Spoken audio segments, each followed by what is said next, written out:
The relationship between Iran and the United States is one of the most complex and enduring rivalries in modern international politics. For more than 4 decades, the two countries have remained locked in a cycle of confrontation, mistrust, and indirect conflict. Although they have never formally declared war on one another, their actions have repeatedly brought them close to open military confrontation. To understand whether the world is moving closer to a global conflict involving Iran and the United States, it is necessary to examine the historical roots of their hostility, the strategic interests that drive their behavior, and the broader international environment in which this rivalry unfolds. The origins of tension can be traced back to the mid-20th century. In 1953, the United States played a central role in a covert operation that removed Iran's democratically elected prime minister, Mohammad Mossadegh. His government had moved to nationalize Iran's oil industry, challenging Western economic interests. The coup restored Shah Mohammad Reza Pahlavi to power and aligned Iran closely with the United States for the next quarter century. While the Shah's government was viewed in Washington as a stable ally in a volatile region, many Iranians saw it as authoritarian and dependent on foreign support. Political repression, economic inequality, and resentment toward Western influence gradually intensified opposition inside Iran.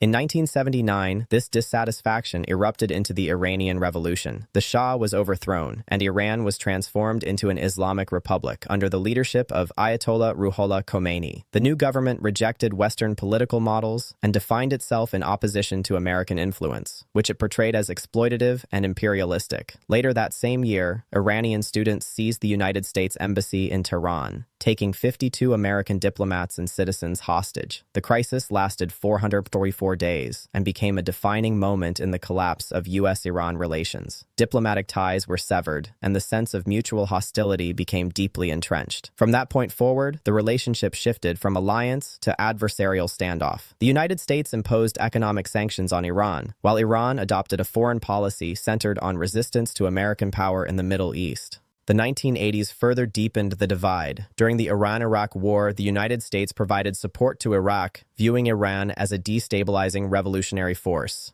The conflict resulted in massive casualties and left Iran economically and socially scarred. Many Iranians interpreted Western support for Iraq as confirmation that the United States was committed to weakening their country. After the war, Iran sought to rebuild while expanding its regional influence. The United States, meanwhile, increasingly viewed Iran as a sponsor of militant groups opposed to U.S. allies, particularly Israel. This perception became a central pillar of American policy toward Iran. One of the most persistent sources of tension has been Iran's nuclear program. Iranian leaders maintain that the program is intended for peaceful purposes, including energy production and medical research. The United States and several of its allies, however, argue that Iran's nuclear activities could enable the development of nuclear weapons. These concerns led to years of negotiations and escalating sanctions. In 2015, Iran reached an agreement with 6 world powers known as the Joint Comprehensive Plan of Action. Under the deal, Iran accepted strict limits on its nuclear activities in exchange for sanctions relief. For a period, the agreement reduced fears of immediate conflict. However, in 2018, the United States withdrew from the deal and reinstated sweeping sanctions on Iran. This decision marked a turning point, sharply increasing tensions and reducing trust. Iran responded by scaling back its compliance with the agreement, enriching uranium at higher levels and limiting international inspections. This pattern of pressure and retaliation has continued, raising concerns that diplomatic options are narrowing.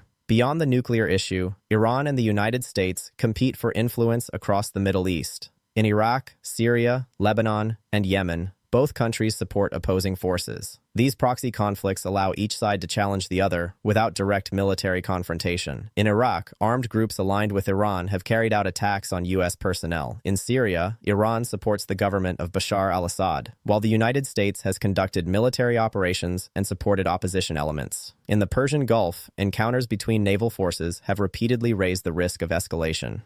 A particularly dangerous moment occurred in January 2020 when the United States killed Iranian General Qasem Soleimani in a drone strike. Soleimani was a key architect of Iran's regional strategy. Iran retaliated by launching missile strikes on U.S. bases in Iraq. Although both sides avoided further escalation, the episode demonstrated how quickly tensions could move toward open conflict. At present, neither Iran nor the United States appears to seek a full-scale war. The costs would be immense and the consequences unpredictable. However, the absence of desire for war does not eliminate the risk of it occurring. Misjudgments, accidents, or actions by regional allies could trigger a broader confrontation. The presence of multiple armed actors, overlapping conflicts, and fragile communication channels increases the likelihood of escalation. Global involvement adds another layer of complexity. Russia and China maintain strategic relationships with Iran, while U.S. allies such as Israel and Saudi Arabia view Iran as a major threat.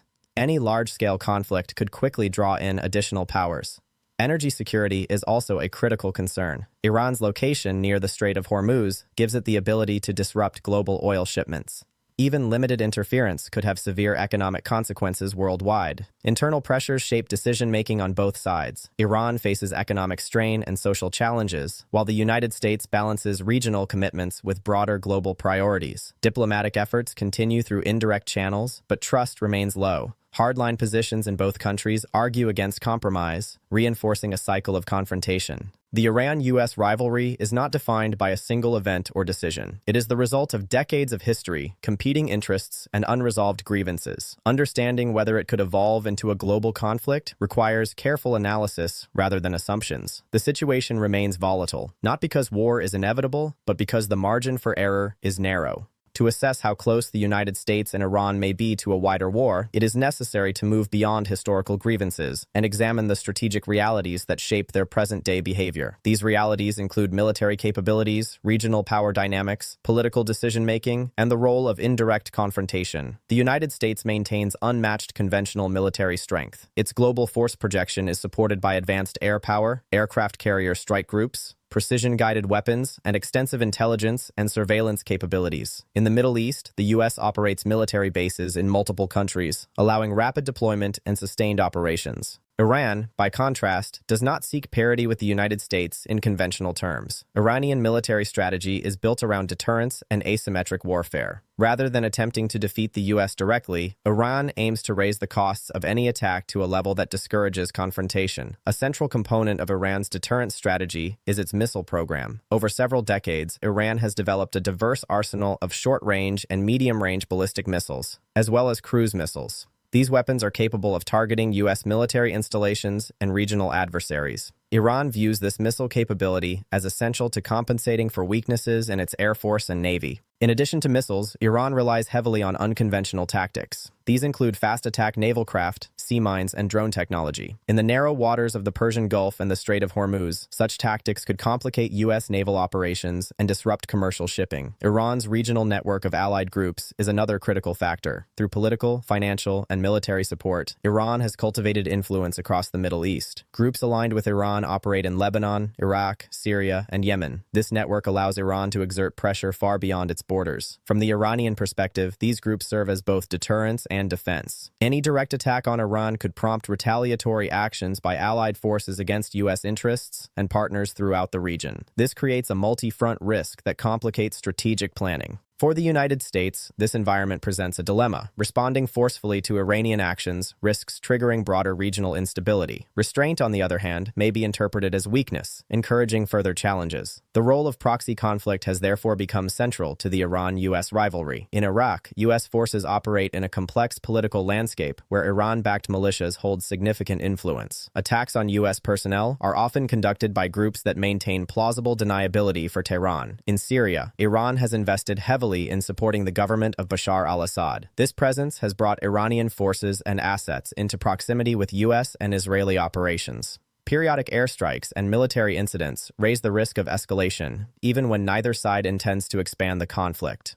Yemen represents another indirect arena. Iran's support for the Houthi movement has contributed to a prolonged conflict that affects regional security and maritime trade. While the United States is not directly engaged in combat against Iran there, the conflict adds to broader tensions. Beyond physical battlefields, cyber warfare has emerged as a significant domain of competition. Both Iran and the United States possess cyber capabilities that can target infrastructure, military systems, and economic assets. Cyber operations are often covert, making attribution difficult and increasing the risk of misunderstanding. Economic pressure is another tool heavily employed by the United States. Sanctions have been a cornerstone of U.S. policy toward Iran, aimed at limiting its economic resources and constraining its regional activities. These sanctions have had a profound impact on Iran's economy, affecting oil exports, currency stability, and access to global markets. Iran has sought to adapt by developing alternative trade relationships and domestic production. However, economic hardship has increased internal pressures, including public dissatisfaction and political debate over the costs of confrontation with the West. Internal politics in Iran play a significant role in shaping its foreign policy. Power is distributed among elected institutions, religious authorities, and security organizations. This structure can produce competing priorities and limit flexibility in negotiations. Hardline factions within Iran often argue that resistance to the United States is essential for preserving national sovereignty. More pragmatic voices emphasize the need for economic stability and international engagement. The balance between these perspectives influences Iran's approach to diplomacy and confrontation. In the United States, policy toward Iran is influenced by domestic political dynamics as well.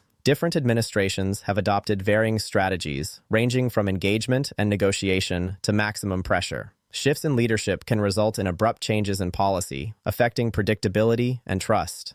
Public opinion, congressional oversight, and alliance commitments all shape American decision-making. While there is limited public appetite for another major Middle Eastern war, concerns about nuclear proliferation and regional security continue to drive policy debates. Israel remains a critical factor in the strategic equation. Israeli leaders view Iran's military capabilities and regional influence as existential threats. Israel has demonstrated a willingness to act independently to disrupt Iranian activities, particularly in Syria. Israeli actions, whether overt or covert, can influence the broader trajectory of Iran-US relations. An escalation involving Israel could draw the United States into direct confrontation, even if Washington initially seeks restraint. Gulf states also play an important role. Countries such as Saudi Arabia and the United Arab Emirates have historically viewed Iran as a rival for regional influence. In recent years, some efforts at de-escalation and dialogue have emerged, reflecting concerns about the costs of prolonged tension. However, underlying mistrust remains strong. Regional rivalries, sectarian divisions, and unresolved conflicts continue to create an environment where crises can escalate rapidly. The involvement of global powers further complicates the situation. Russia maintains a strategic partnership with Iran, particularly in Syria. China has expanded economic ties with Iran, viewing it as part of a broader effort to counterbalance U.S. influence.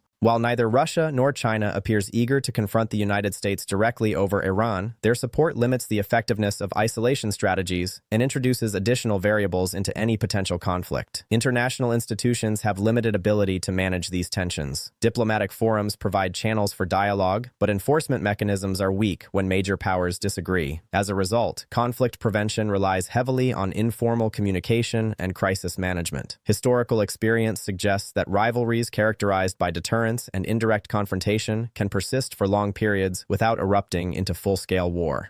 However, they remain inherently unstable. The risk lies not in deliberate decisions to start a war, but in unintended escalation. Military incidents, misinterpretation of signals, or actions by non-state actors can trigger responses that spiral beyond control.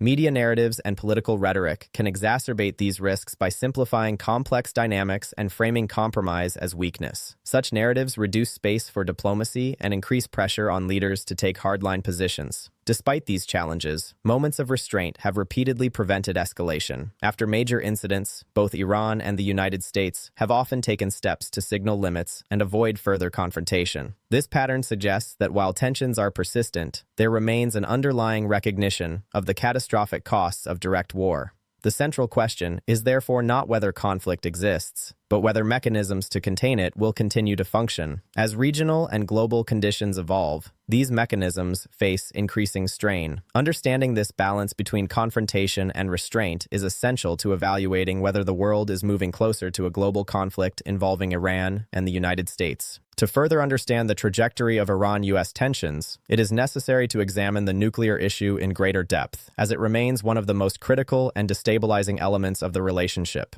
The nuclear question is not only a technical matter of enrichment levels and inspections, but a deeply political issue tied to national identity, security perceptions, and regional power balance. Iran's nuclear program began in the 1950s, with Western support under the Shah. After the 1979 revolution, the program slowed, but was never fully abandoned. Over time, it was revived as Iran sought energy diversification and technological advancement. Iranian leaders consistently argue that nuclear capability represents scientific progress and national sovereignty. The United States and its allies, however, view the program through a security lens. Their concern is not solely about current intentions, but about future capability.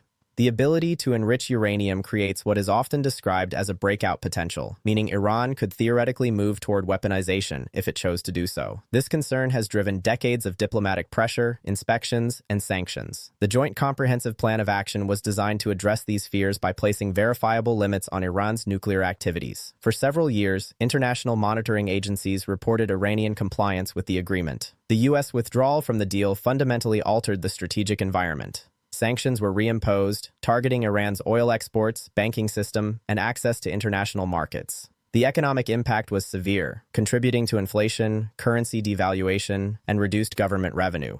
Iran's response followed a gradual and calculated approach. Rather than immediately abandoning the agreement, Iran incrementally reduced its compliance. Enrichment levels increased, advanced centrifuges were deployed, and inspection access was restricted. These steps were framed as reversible measures, contingent on sanctions relief. This dynamic created a cycle of escalation without direct confrontation. Each side sought leverage without crossing a line that would make diplomacy impossible. However, as time passed, the technical distance between Iran's nuclear capabilities and previous limits narrowed. The nuclear issue also intersects with regional security concerns. Israel has repeatedly stated that it will not allow Iran to acquire nuclear weapons. This position introduces an additional layer of risk, as unilateral military action by Israel could rapidly escalate into a broader conflict. The United States has historically sought to prevent such escalation while maintaining its commitment to Israel's security. Balancing deterrence, reassurance, and restraint has proven increasingly difficult as trust erodes. Beyond the nuclear question, regional flashpoints continue to shape Iran-U.S. relations. Iraq remains one of the most sensitive arenas. The presence of U.S. forces alongside Iran-aligned militias creates constant friction. Political instability in Iraq further complicates efforts to reduce tensions. In Syria, the conflict has drawn in multiple external actors, with overlapping and often conflicting objectives. Iran views its presence there as essential to maintaining regional influence and supporting allies. The United States focuses on counterterrorism and limiting Iranian expansion, while Israel targets Iranian assets it considers threatening. These overlapping military activities increase the likelihood of unintended encounters. Even limited strikes or defensive actions can be misinterpreted, leading to escalation. Maritime security is another persistent concern. The Persian Gulf is a vital corridor for global energy trade. Incidents involving oil tankers, naval patrols, and drones have repeatedly heightened tensions. While most of these incidents have been contained, each one underscores the fragility of the situation. The economic implications of disruption in this region extend far beyond the Middle East. Global energy prices, supply chains, and financial markets are highly sensitive to instability in the Gulf. This creates international pressure to prevent conflict, but also amplifies the consequences of escalation. Domestic factors in both Iran and the United States continue to influence policy choices. In Iran, economic hardship and demographic changes have increased public expectations for stability and opportunity. While anti-American sentiment remains a feature of official rhetoric, many Iranians prioritize economic relief and international engagement. At the same time, political institutions in Iran often reward resistance over compromise. Leaders must balance public needs with ideological commitments and security concerns. In the United States, debates over Iran policy reflect broader divisions about America's role in the world. Some argue for renewed diplomacy and conflict avoidance, while others emphasize deterrence and pressure. These debates shape not only policy decisions, but also the signals sent to Iran. Election cycles add another layer of unpredictability. Policy continuity is difficult when strategies shift with changes in administration. This unpredictability complicates long-term planning and undermines confidence in negotiated agreements. The role of misinformation and perception should not be underestimated. In an era of rapid communication, narratives can spread faster than facts. Misleading reports or exaggerated claims can inflame public opinion and limit leaders' room to maneuver. Strategic communication, therefore, becomes a critical element of conflict management. Clear signaling of intentions and red lines can reduce the risk of misunderstanding. The absence of such clarity increases the danger of miscalculation. Despite persistent tensions, there have been moments when restraint prevailed. Following major incidents, both Iran and the United States have often chosen limited responses, signaling a desire to avoid full escalation. These moments suggest an underlying recognition of mutual vulnerability. However, reliance on restraint alone is fragile. As pressure accumulates and trust declines, the margin for error narrows. each crisis becomes harder to contain than the last. The question of whether the Iran-US rivalry could trigger a global conflict depends on how these regional dynamics interact with broader international trends. Rising competition among major powers, shifting alliances, and weakening global institutions all contribute to an unstable environment. In such a context, regional conflicts can become interconnected. A crisis in one area can quickly draw in external actors, transforming a localized confrontation into a wider struggle. The Iran-US relationship sits at the intersection of these trends. It is both a regional rivalry and a component of global power competition. Decisions made in Tehran and Washington resonate far beyond their borders. Understanding this interconnectedness is essential to assessing future risks. The path toward either escalation or containment will be shaped by choices made under pressure, often with incomplete information. As the situation continues to evolve, the central challenge remains managing rivalry without allowing it to spiral into catastrophe.